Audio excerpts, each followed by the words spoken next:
back. Thank you for the recording in progress. Thank you all for coming back. Right now, we are going to have hematology present, my favorite subject. It is Dr. Michniaki from University of Michigan.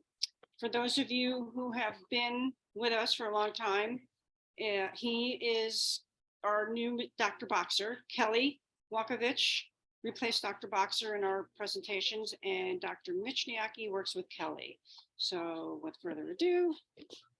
Yeah, thank you so much. Yeah, no, it'd definitely never be as good as Dr. Boxer or Dr. Walkovich, but I'm happy to present and lucky enough to work with Dr. Walkovich currently at University of Michigan. So I'll share my screen. So can everybody see the slides? Perfect. Okay, great. So I do have two disclosures. I have two consulting roles, one with X4 Pharmaceuticals related to chronic neutropenia therapeutics, and then also one with Horizon Pharmaceuticals related to management of another neutrophil kind of disorder, chronic granulomatous disease. And so what really are white blood cells? And so there's a few different individual white blood cells. The ones that we'll focus on is obviously the neutrophils. So there's basophils, eosinophils. Those are kind of important more in fighting, parasitic infections, or more important for allergic reaction responses. The neutrophils are really crucial for fighting bacterial infections, fungal infections primarily. And then other components of the white blood system is lymphocytes. So there's the T cells, which are really important for fighting viruses, B cells, which help with T cells to fight viruses, but then also make antibodies as well too to fight bacterial infections and fungus, amongst other things. And so the neutrophils are the most abundant type of white blood cell. So amazingly, a healthy adult makes about 1 billion cells per day. The neutrophils are made in the bone marrow, which is really the factory that makes all the kind of blood cell components, including, neutrophils, white blood cells, platelets, red blood cells, and they're really critical for fighting bacterial and fungal infections. And then oftentimes you'll see them noted as kind of the overall count, the absolute neutrophil count, when you look at a CBC. A complete blood cell count. We pay more attention to the absolute number here rather than differentials. Sometimes the differentials can kind of vary throughout the day based on kind of cortisol releases or stressors. They can kind of vary widely if you're fighting an infection or some other kind of stress on your body. So really the absolute numbers are the ones that we focus on mostly overall too. And when they're listed here on your blood work that you get at your physician, they'll often say 1.5, and then we'll often say that's 1,500, or 1.2 is 1,200. Just kind of a nomenclature thing that we'll speak about. And then, do you have enough neutrophils? Kind of what is defining neutropenia or low neutrophil count? So normal neutrophil count, which is a little bit dependent on age, which I'll get to in a second, but for most individuals, a normal neutrophil count is anything above 1.5 or 1,500, up until about 8,000 overall. So mild neutropenia is anything between 1,000 to 1,500, and really you're not at any significant risk for infections with that. So kind of really an overall healthy individual with no risk.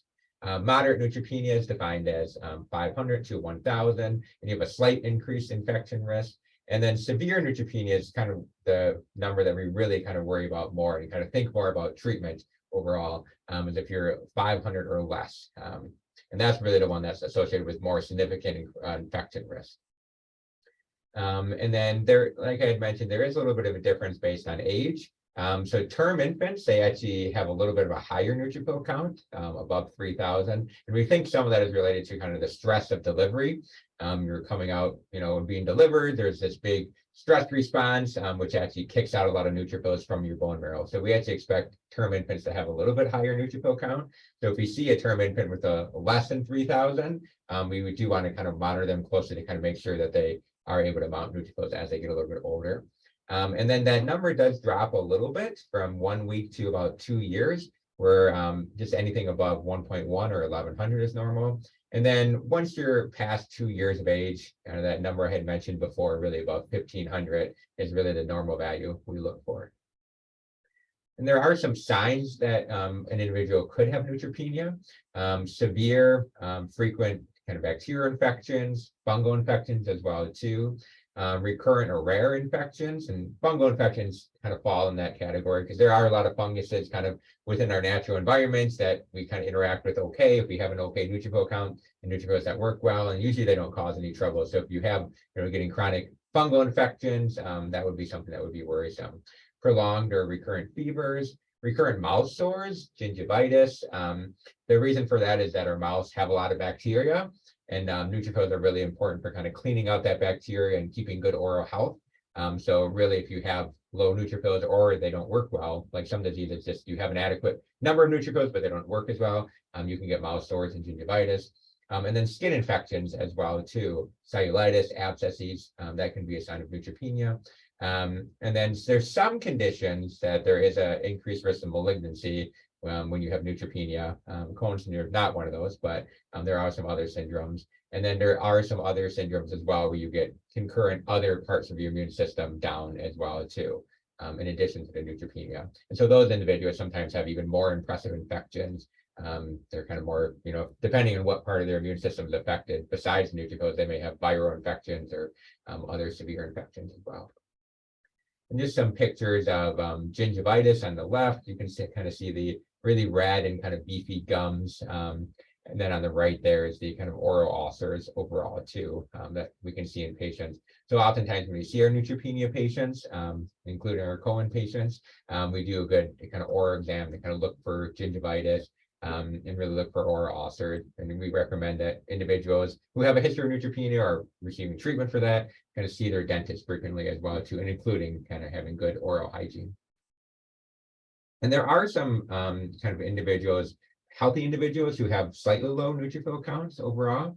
There is a, I would not say condition, but a phenomenon called Duffy Null associated neutropenia. And it's found in individuals that are mostly of African-American origin or Middle Eastern origin or West Indian origin.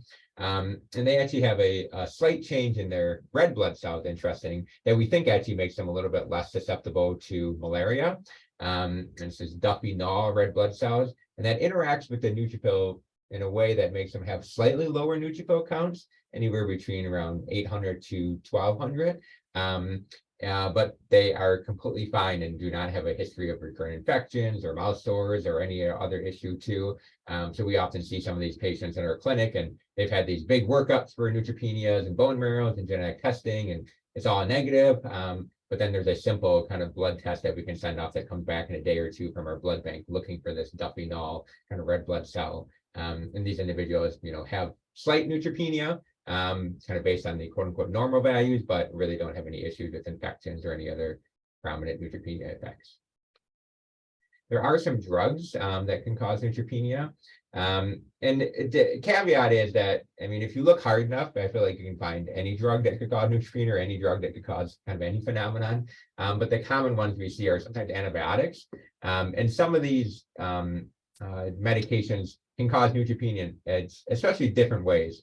Sometimes the drug itself can suppress your bone marrow and it's not making enough neutrophils. Other phenomena are that the drug itself somehow makes antibodies that attack the neutrophils.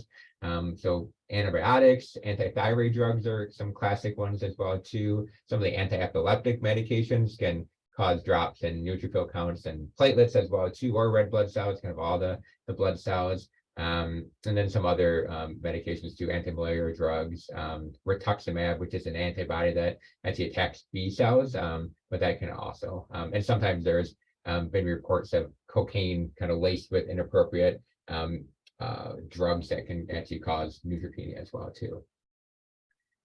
Infections can cause neutropenia as well too. Oftentimes it's a kind of a short-term kind of marrow suppression from the infection that lasts maybe a few weeks or so. So oftentimes we'll see patients will get referred to us for having a low neutrophil count. Maybe a CBC was drawn in the setting of having a viral infection or some kind of other infection. Oftentimes we'll just kind of repeat that level, and oftentimes it does kind of resolve overall and improve.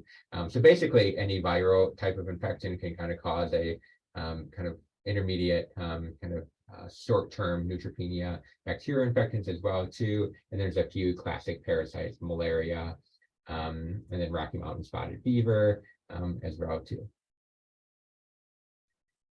And then how do really neutrophils help people stay healthy overall too? So really the neutrophils and the white blood cells in general are really important for fighting bacterial and fungal infections. And they really go about it in 3 different ways, specifically for the neutrophils. And I think this is, especially kind of cool too. So the one way is called degranulation. So neutrophils have inside of them kind of these packets of material that hold granules. And granules are kind of bits of protein that can be extruded from the neutrophil, and they can actively mark bacteria for other kind of white blood cells to destroy. They can actively themselves, these granules, destroy bacteria, or these granules can kind of talk, almost communicate, send signals to other white blood cells that kind of target bacteria. Another phenomenon is called phagocytosis, where the neutrophil actually takes up the bacteria and then kind of ingests it in these different parts of the neutrophil and kind of exposes it to various chemicals, almost like bleach, and can kind of kill the bacteria overall. And then another kind of more recently found out phenomenon, which I think is really particularly kind of interesting and cool, is netosis. So the neutrophils can release these strands of kind of protein and DNA that they kind of extrude them from themselves, and they can kind of catch bacteria and make it more likely for the granules to kind of attack the bacteria and kill them, more likely for other cells, immune cells to attack the bacteria as well too. So that's kind of been a more recently noted phenomenon over the past, 10, 20 years or so, but it's kind of another interesting ability of neutrophils. And so what's really your risk of neutropenia if you do have Cohen syndrome? And so not all patients with Cohen syndrome have neutropenia. Those that do have neutropenia usually have a neutrophil count kind of between 500 to 1200. So typically not severe, but there are a few patients who do have severe neutropenia. And kind of once you discover neutropenia, it is pretty evident that it's usually chronically low. And then oftentimes some patients just have leukopenia, which is a general term for your overall white blood cell count being a little bit low. So they may have an okay neutrophil count, but slightly low overall white blood cell count. And sometimes as long as, the rest of the kind of blood cell counts, kind of going back to that CBC we looked at, which listed kind of the absolute values. So as long as the patient's, neutrophil count is overall okay, the absolute neutrophil count, if their lymphocyte count is okay, basophil count is okay, then oftentimes the patients just with leukopenia, so just overall white blood cell count, usually they're not at really a significant infectious risk overall. And then Cohen patients typically can have frequent oral ulcers secondary to the neutropenia, gingivitis, and then skin infections. And roughly about 65% of patients with Cohen syndrome that do have neutropenia are symptomatic. And a therapy, which we'll get to in a bit, that treat that is called granulocyte colony stimulating factor. And if you do a bone marrow evaluation on patients with Cohen syndrome, oftentimes you'll see that their bone marrow seems to have a normal amount of neutrophils or an increased amount of neutrophils, which is sometimes different than some other individuals with other kind of neutrophil disorders we see. And then, as I had mentioned earlier, unlike other syndromes that can be associated with neutropenia, the neutropenia in Cohen syndrome does not appear to be linked to an increased cancer risk overall. And so what is really granulocyte colony stimulating factor, G-CSF as we commonly call it? So it's a growth factor that kind of stimulates the bone marrow and acts as a fertilizer to really release more neutrophils overall too. It's an injectable medication that encourages the bone marrow really to kind of make neutrophils kind of by mimicking natural G-CSF that we kind of all make in our bodies. And it's really given as a subcutaneous injection, so not in a vein or not in a muscle, but kind of just right underneath the skin overall. And different individuals prefer where to inject it. Sometimes individuals will place it in their abdomen, some will do it in their legs or arms. And so really it's kind of whatever is most comfortable for you overall to where you inject it. But the most important thing is really making sure it's a subcutaneous injection overall.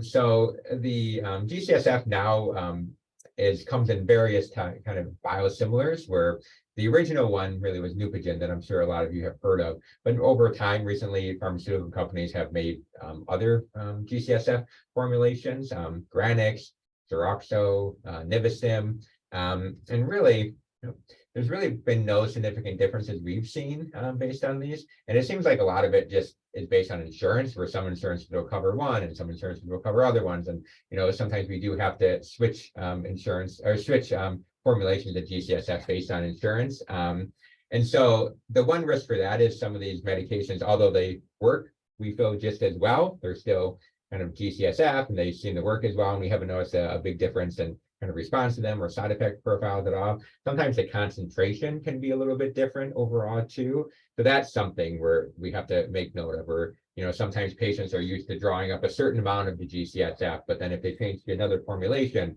sometimes that amount they have to draw up might be less or more. So that's just something that we have to be cognizant of. I'm going to make sure we inform our patients of that with this new formulation, maybe you have to change up how much you administer so there's not medication errors overall. And then the side effects with the G-CSF, bone pain. We do have patients note bone pain. Rarely do we hear about nausea or vomiting or headaches, rashes. Allergic reactions can be rare, fatigue. But really the bone pain is, I think, one that comes up kind of more prominently in our patients overall.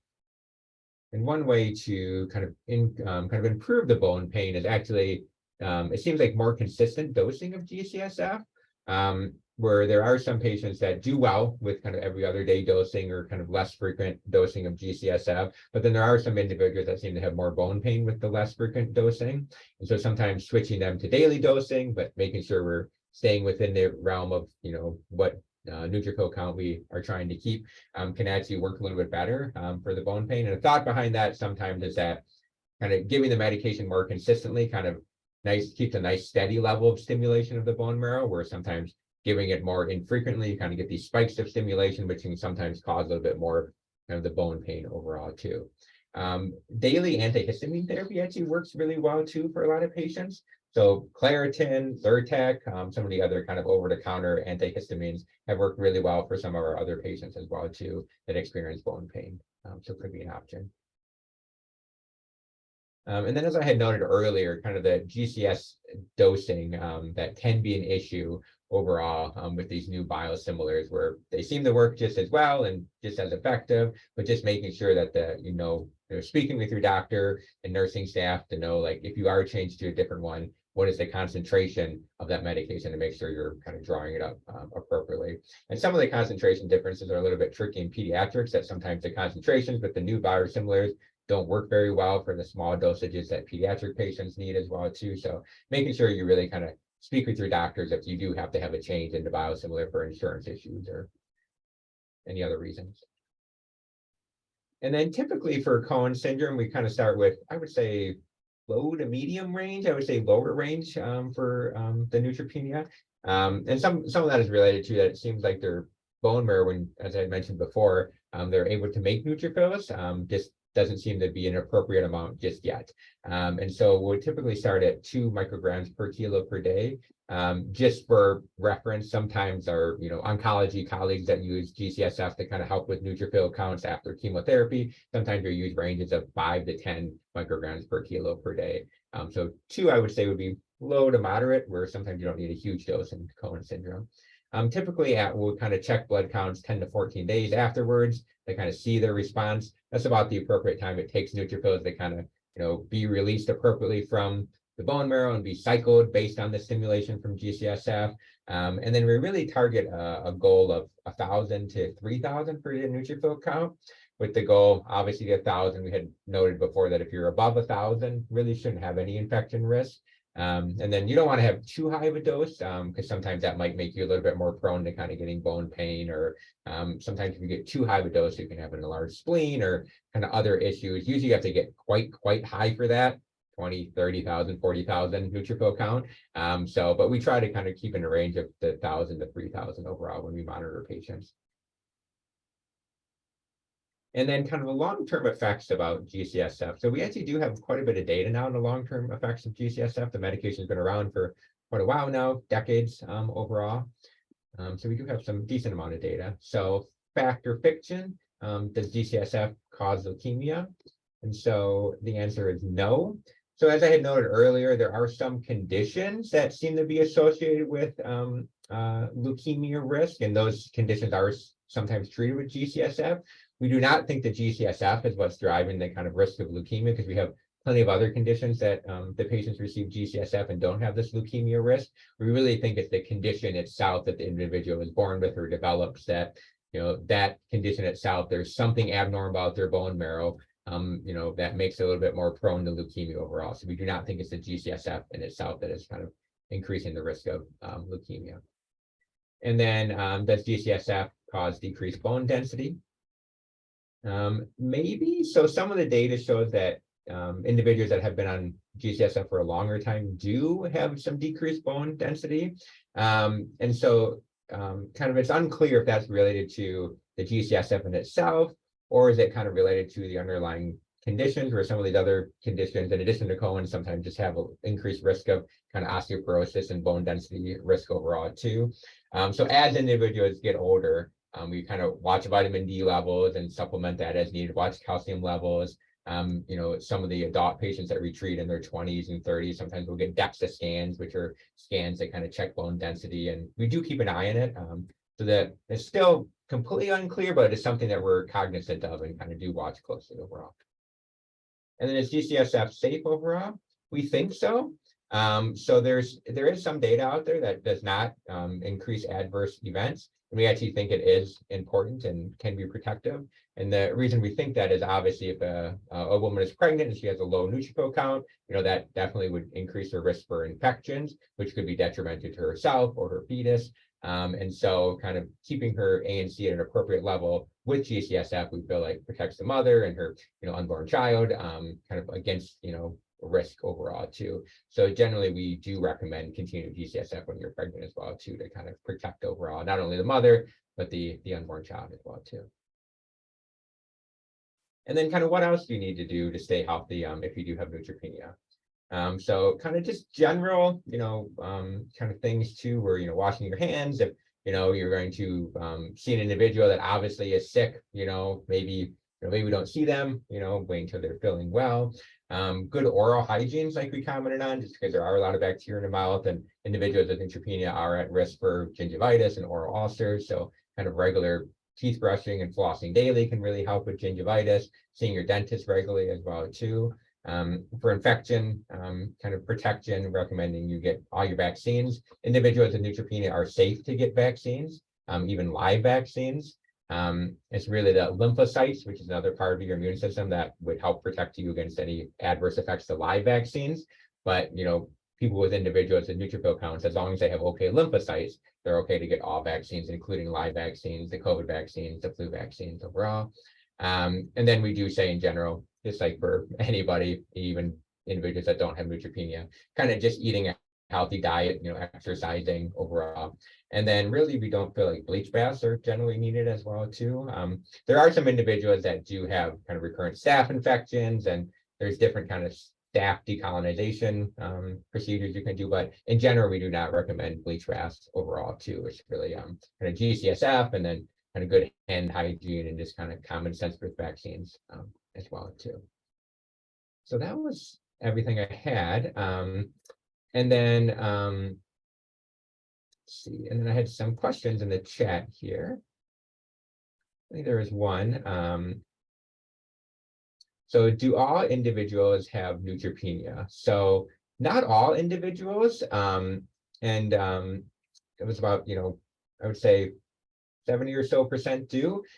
So it's not exactly clear, and like I mentioned before, that some individuals may have mild neutropenia and have no effects. Some may have mild and they have more effects too, but not every patient with Cohen syndrome. It is the, overall, I would say more frequently than not, they have neutropenia, but not every individual. And correct me if I'm wrong, Dr. Wong, but I feel like we have seen some that don't, but it's, I would say more often than not, they do.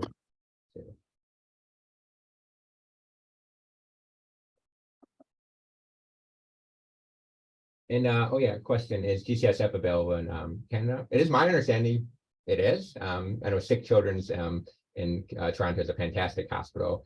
So it should be available at most centers. We haven't had an issue even with some of our patients that live kind of in more rural areas of Michigan getting it. Sometimes their local pharmacies associated with their hospitals will have it overall and too, but it should be available in Canada, especially if your child goes to Sick Kids, which is a phenomenal hospital in Toronto too. So, Dr. Michniaki, while we're waiting for questions to come in, I do have a couple of questions that might Yeah. help. So I saw in the beginning of your slides, you had I think it's X4 Pharmaceutical. Are they the ones doing the trial with the pill? They are, yes, yeah, and they recently, yeah, thank you for bringing it up. So they're actually working on a pill that they've developed that would help neutropenia as well too. The mechanism of action is a little bit different. It kind of, you take the pill and it makes your bone marrow kind of release a little bit more neutrophils that are maybe there.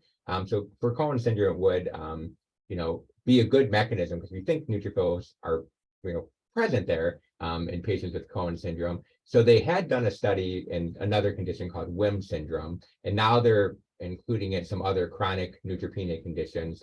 It is open at the University of Michigan. I do believe it covers Cohen syndrome as well as one of the chronic neutropenia conditions overall too. So that would be an exciting new drug that would come down the line that you're not needing to do the injections overall. So it's not there yet, but I'm hoping within the next year or so that might be available for Cohen syndrome and some other neutropenia conditions as well too.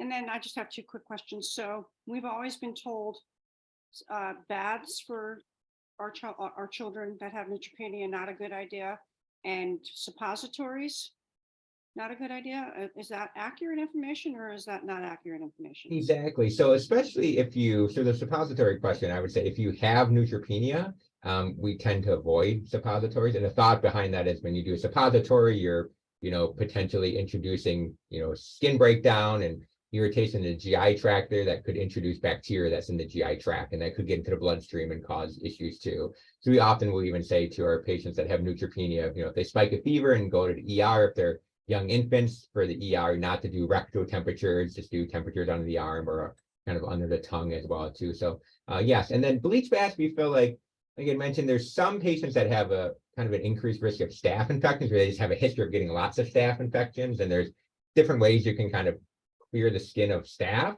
But in general, we say not to do bleach baths, and the thought behind that sometimes is that bleach can be irritating to the skin, and sometimes if individuals have other skin issues, that can actually just make their skin more irritated and make it more prone to having bacteria go in there too. So sometimes just using G-CSF and just kind of routine bathing is overall the best thing.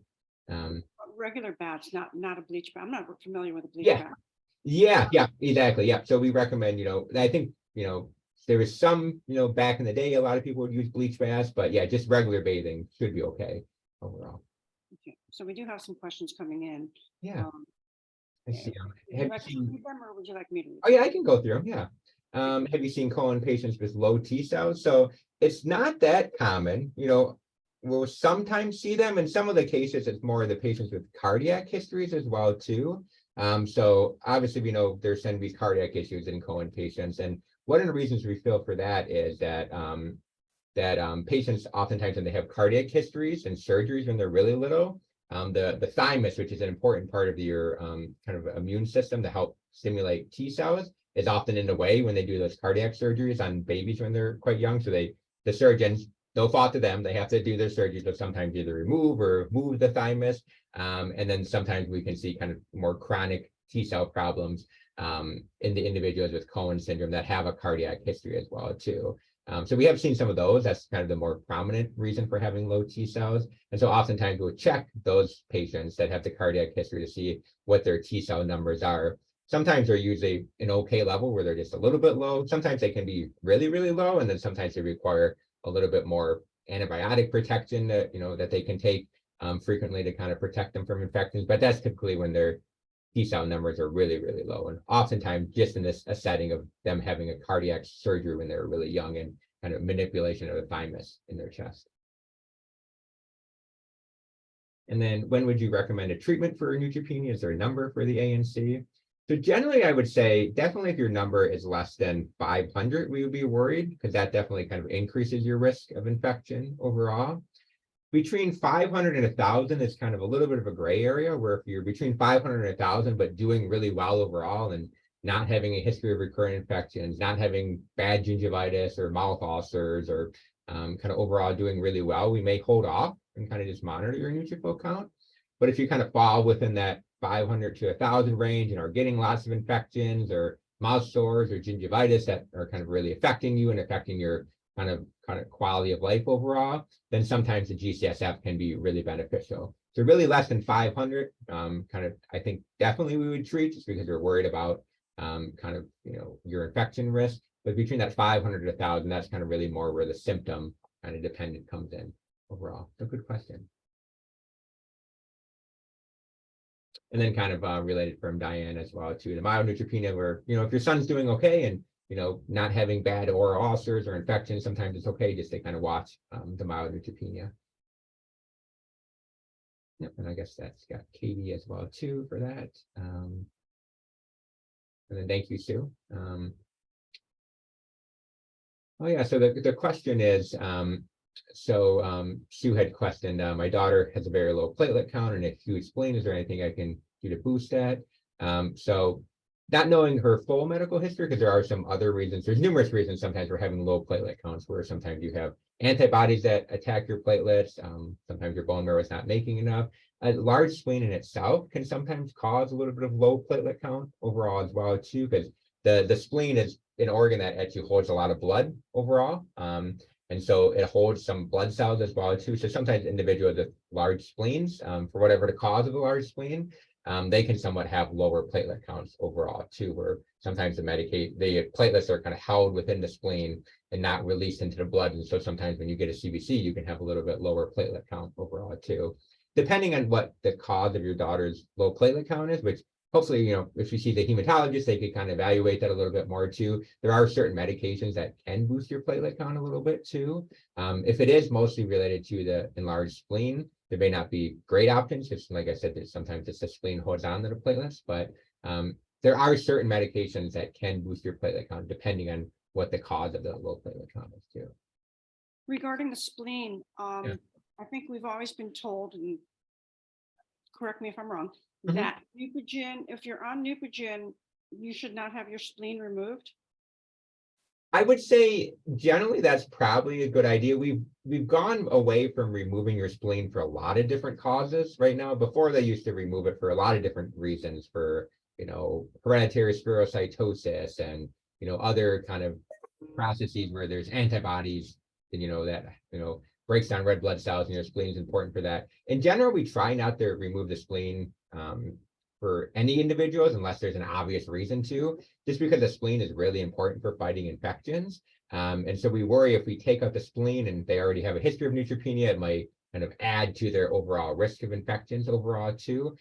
So for Cohen syndrome or other syndromes that somehow the spleen may be related, we try not to remove it overall too. And if it ultimately does have to get it removed, the patients, we recommend there's certain vaccines you can get that kind of protect you a little bit before getting your spleen taken out. We recommend there's like antibiotic prophylaxis you can take after getting your spleen taken out. But in general, as you mentioned, we generally don't recommend it taking out, because that's almost like a second hit to your immune system overall, because the spleen is really important for kind of, especially bacteria. It's really important for kind of fighting bacterial infections overall too. Great, thank you. Yeah. So Olivia had a good question. So my son has neutropenia, but only gets mouth sores. And there's some other questions from Lisa as well too.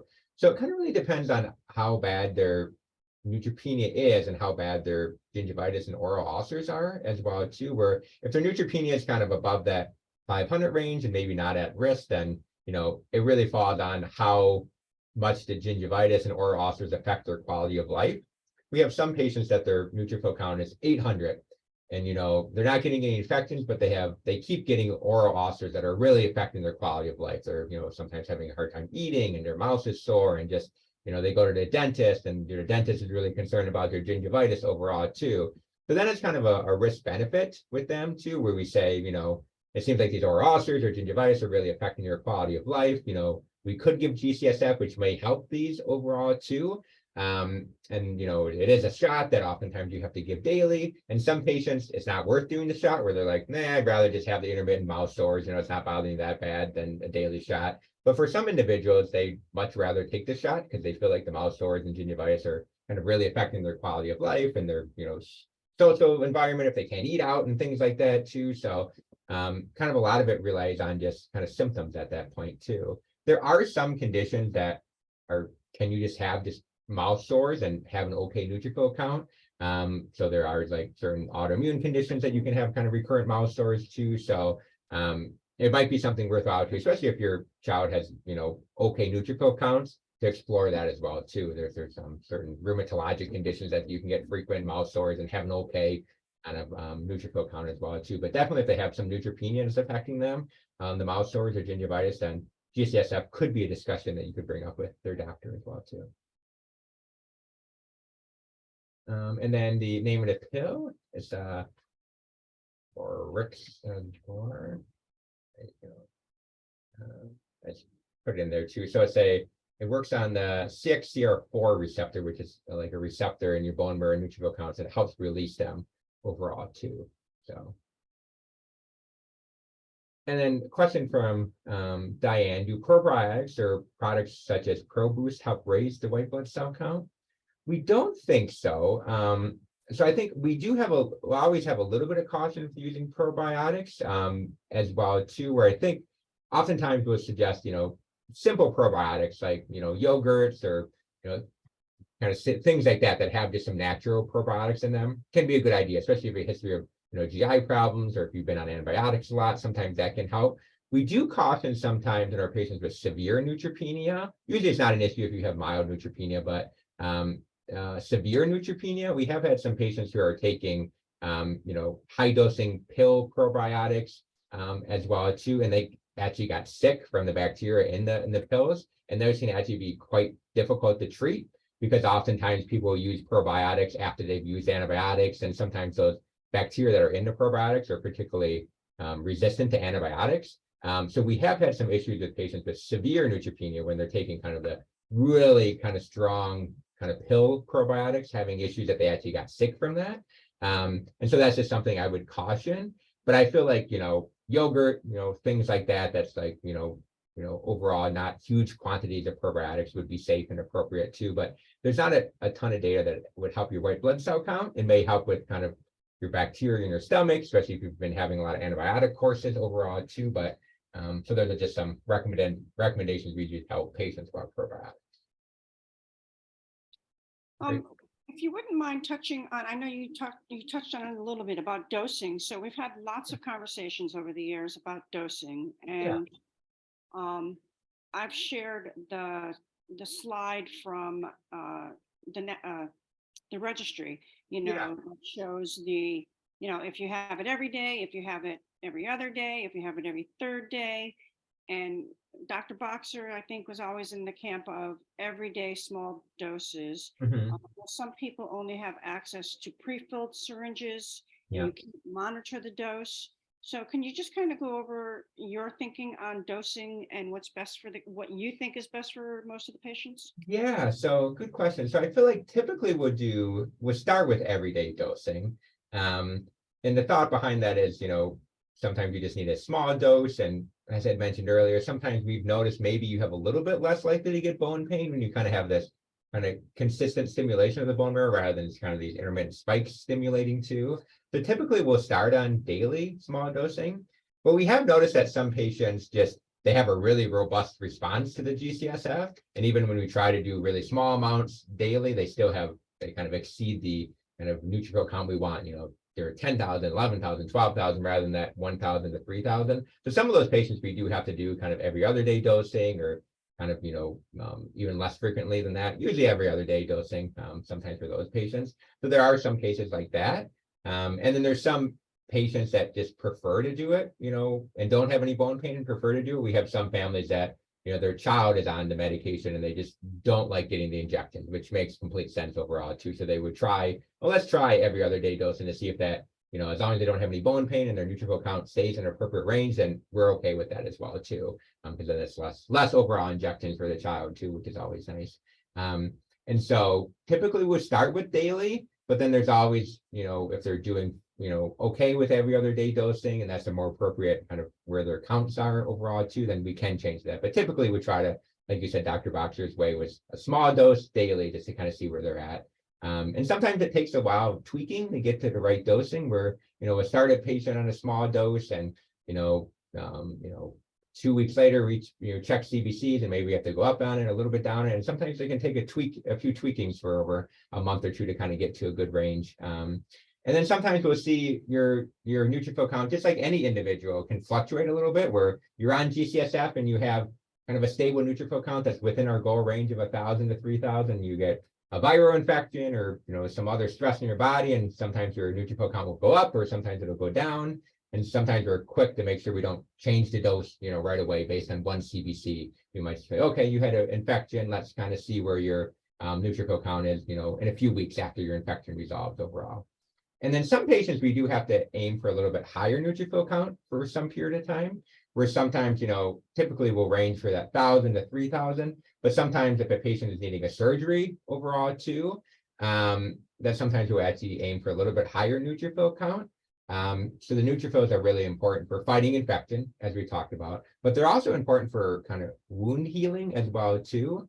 And so sometimes if a patient's needing to have, dental surgery and kind of having teeth removed or having more significant surgery, sometimes we even aim for a neutrophil count above 3,000 or 5,000. We want a little bit extra neutrophils to kind of protect them while they're, from infection while they have the surgery, but then also to kind of promote healing a little bit as well too. So sometimes we have to intermittently go up a little bit on GCS dosing, kind of based on the patient if they're needing surgery or anything too. So for a parent who's just getting started on Neupogen, and I know sometimes we have to be the educator of the doctors, who are not familiar with our kids. Yeah. What do you think the protocol should be? I remember when we were first diagnosed, and for some reason, I can't think of what we were diagnosed with. It was like, I want to say sporadic, but that's not what it's called. It was not chronic. It was, and it wasn't idiopathic. It was the other one, where it would ebb and flow. And so I think they said that there was a 3-week protocol, like, do a blood test every 3 weeks to see where the neutrophils were coming in. Yeah. What would you suggest to a parent who's just getting started for them to have the discussion with their hematologist? Yeah, good question. Yeah, so I think you might be referencing like cyclic neutropenia, where sometimes those patients, have the kind of fluctuations. And so we're not super aggressive with getting blood counts. I know, especially in a child, it's not enjoyable for them to get poked, overall too. So sometimes we'll, typically start at the lower range, at 2 micrograms per kilo of G-CSF, and then about, 2 weeks later, check a level. And if we have to make any adjustments, so we usually check, ANCs, while we're initially starting until we find a good range about every 2 weeks, just so that we're not poking the kid too much overall too. And then kind of how the patient is doing, sometimes we check, every, 3 months or 6 months, or some patients are doing great, and sometimes you can check them a little bit less frequently overall then too. But yeah, typically while we're still maybe having to adjust the dose somewhat, we usually do about every 2 weeks. It really takes 10 to 14 days for those neutrophil counts to kind of respond fully to kind of the G-CSF overall too. So sometimes we don't like to make drastic changes, too soon before then. And then as I had mentioned before, like, individuals that need to get surgery, sometimes we'll check those neutrophil counts, 2 weeks before surgery. They kind of see, okay, where's your neutrophil count? Maybe we have to go up the dose a little bit to kind of get your ANC a little bit higher before surgery. And then we can recheck again, right before the surgery to kind of make sure they're in a good range as well too. So, well, yeah, good question. It's always finding that balance where we don't want to check not enough, but then don't want to check too much that we're, poking the poor child too much too for the lab draws. So. Okay, and I'm going to ask one more question, and there are 2 more questions popping up. And this is all just based on my individual child. So my daughter carries the Elaine gene, and she carries the Cohen Syndrome gene, and she has severe neutropenia. Yeah. And so she's getting bone marrow testing every 2 years because they do watch for MDS. Yep, exactly. Yeah. So that's probably because she carries the Elaine gene along with the Cohen Syndrome. Exactly. Yeah. So what about the parents? And we've had a couple of parents asked to have their child checked for the Elaine gene, and we did a report on it, and it's not very common, and maybe the tail is the only one. But what do you suggest on bone marrow testing for our families? So I think if the child just has Cohen syndrome and doesn't have any other neutropenia associated or bone marrow failure associated genes, then we have not been doing annual bone marrows overall, because as I had mentioned, the Cohen patients do not seem to be at increased risk of leukemia. So Elaine mutation, they are at risk for the MDS or leukemia as well too. So those patients with that specific mutation, which is a different mutation, as you noted, than the Cohen syndrome mutation, they do annual bone marrows, and we'll kind of check blood counts really frequently every 3 months just to make sure the rest of the blood counts look okay too. But for just, Cohen syndrome itself, we have not been doing yearly bone marrows overall. We look at the blood counts, when we, get them on patients too, to make sure, that that not only their neutrophil counts are okay, but their, platelets and hemoglobins look okay and safe as well too, and aren't dropping or going too high or anything too. But typically, as I mentioned, doesn't seem like the Cohen patients themselves are at risk for leukemia or MDS, so that's good.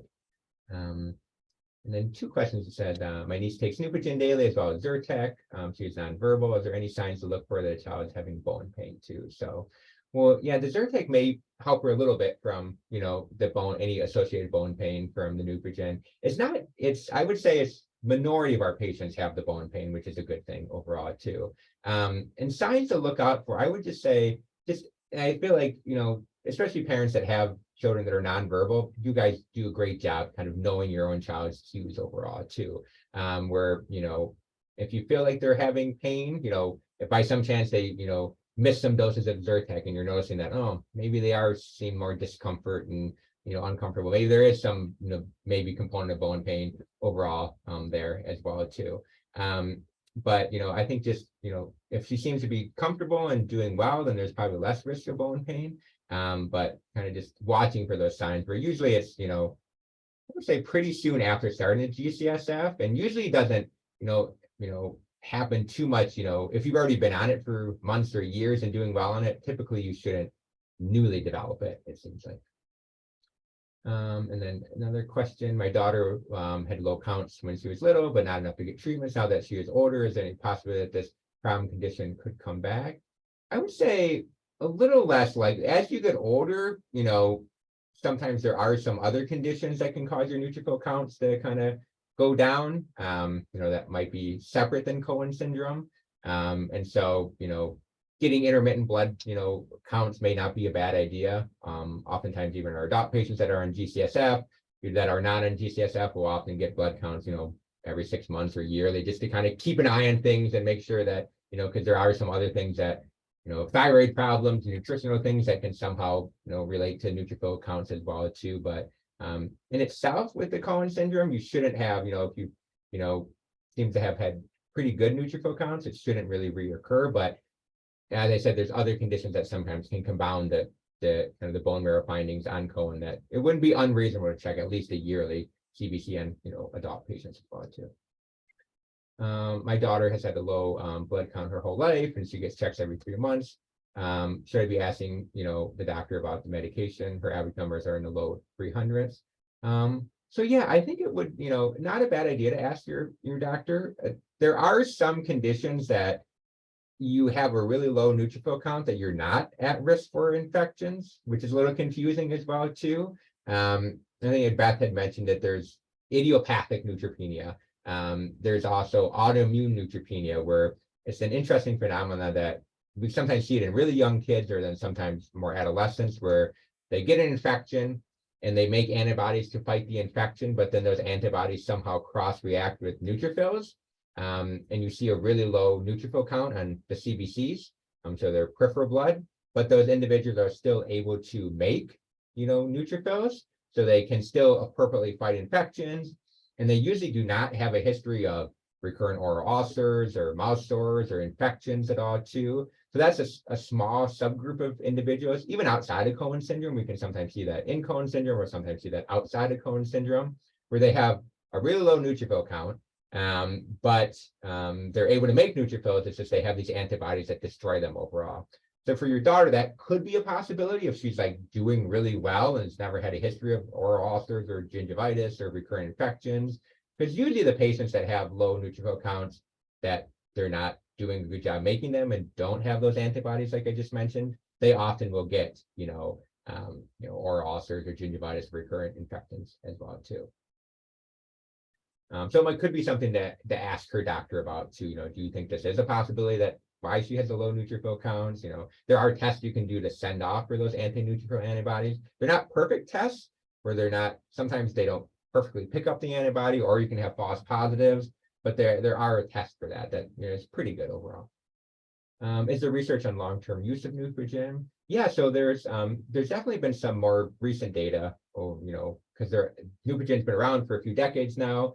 And overall, we find that it's been a very safe medication. There have been studies overall on like individuals' quality of life since starting the medications, and oftentimes, especially in individuals that had a history of, bad infections and hospitalizations and bad mouth sores, that, oftentimes patients, quality of life has improved substantially since starting G-CSF.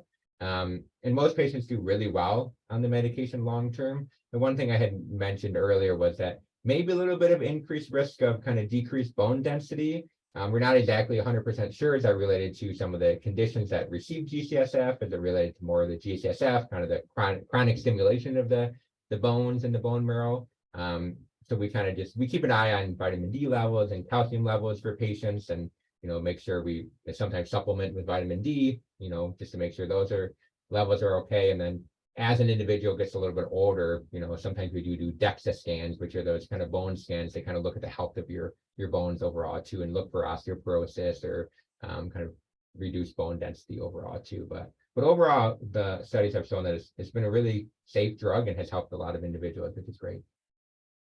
In our experience on DEXA, we've been getting them every 2 years, and Yeah. my dog has osteopenia, and has for a long time. Yeah. Not sure if it's related to the Neutrogen, but definitely has a problem. Yeah, exactly. And so that's something that we keep an eye on, in our patients as well too, especially as they get into teenagers and 20s, 30s, that we look out for too. So. Well, we have no more questions. If you are able, we would love that you could share your presentation with me, and I can. Yeah, I can email it to you. Yeah. Okay. Anyone have any other questions? Panelists, board members, attendees? I'm going to let Dr. Michniaki go back to his in-laws that are visiting. Yes, yeah, they're in from Boston. So we have a daughter who's 9 months old, so they're always excited to visit now too. So she's at a fun age. So yeah. Okay, well, thank you so much for joining. Thank you.